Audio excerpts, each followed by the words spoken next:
Breaking news tops this 11 o'clock hour here on Spectrum Bay News 9. St. Petersburg police say they're investigating a shooting at a busy intersection right now. Want to show you a map of where it's all happening. Police say it happened here at 18th Avenue South near 34th Street South. And that's where we find Spectrum Bay News 9's Lori Davison.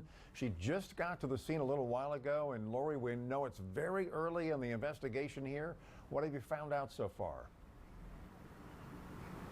Well, Rick, a deadly end to the MLK holiday. You can see the scene right back here behind me. I'm going to get out of the way so Tim can show you a live picture out here. You see, this is a very large and very active crime scene out here.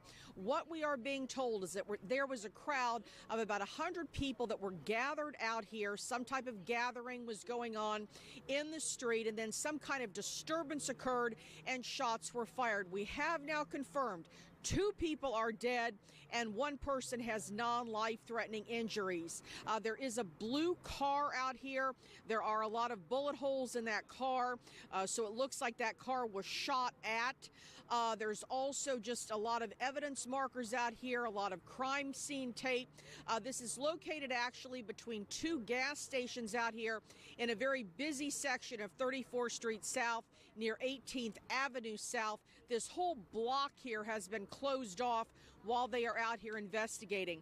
We do not know at this point if there is any suspect in custody. We also don't know what caused this shooting.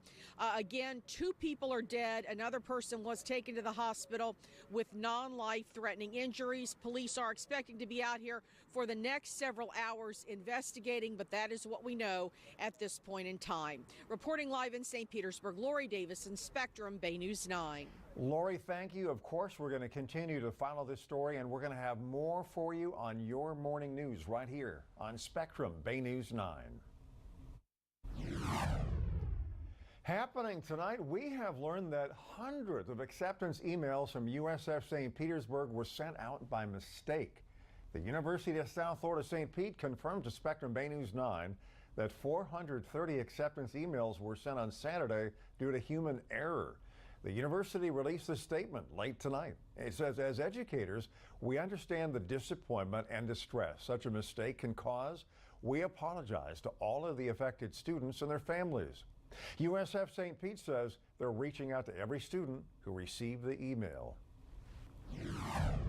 A deadly hit-and-run crash. A woman has been charged in the death, and investigators, they've also spoken with 2 passengers who were in that car at the time of the crash, and so far, neither have been charged. It happened on Saturday night on US 301 near Ranch Road in Hillsborough County.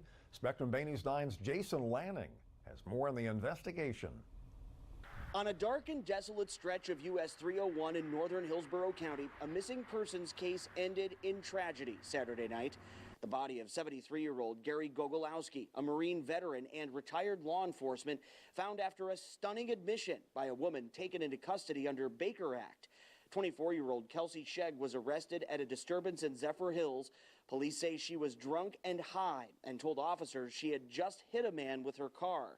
It wasn't long after Shegg's admission, the body and Shegg's car were found with extensive damage to the hood and windshield. Gary Gogolowski lives off the beaten path here in the Brooksville area. He left home Saturday night. That's when the Florida Highway Patrol says he became lost and then ran out of gas.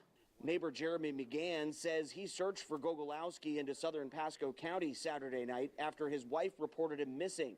But despite his best efforts, he'd never see his neighbor alive again. We knew he ran out of gas. This had happened before.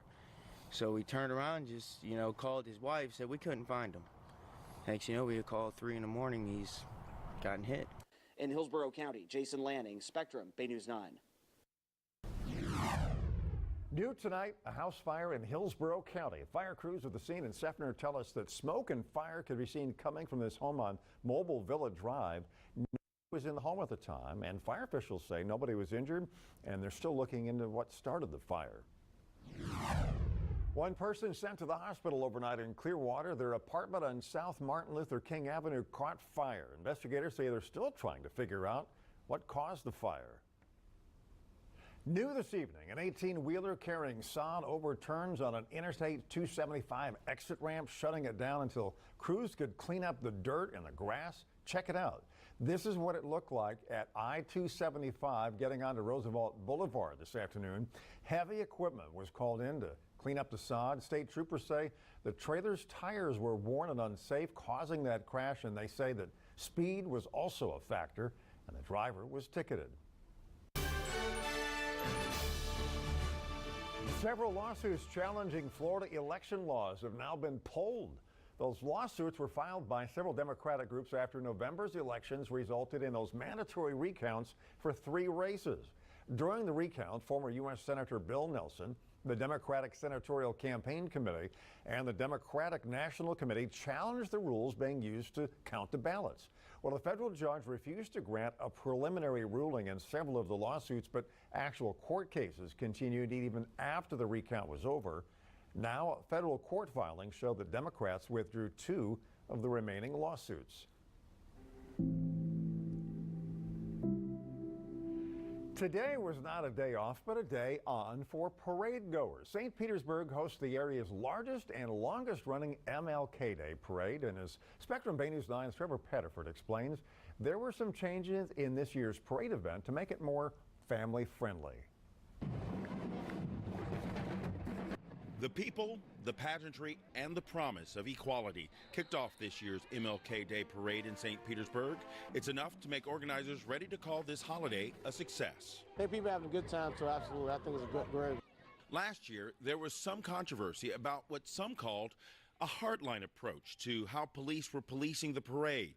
Some looked at it last year as almost a military presence. Parade organizer Terriano Parker says it's all changed this year. They've been good. You can tell there's a whole total positive attitude. Want people to enjoy this like they do in every other event. So, I mean, they're doing an extraordinary job. I can't be more pleased with the police department efforts.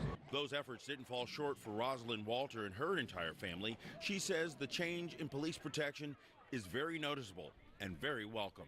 Everybody's been very friendly, and it's very, like I said, encouraging. Very encouraging and motivating to come out, support, be aware that they're not here to hurt us, they're here to help us and protect us.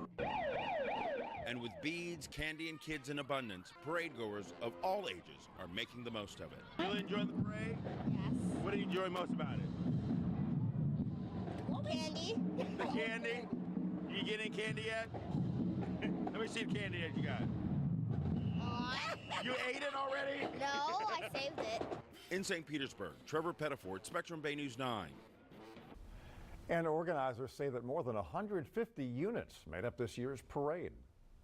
The city of Tampa held its 30th annual parade today in honor of Dr. Martin Luther King Jr. The 2-mile parade ran from Cascaden Park to Middleton High School.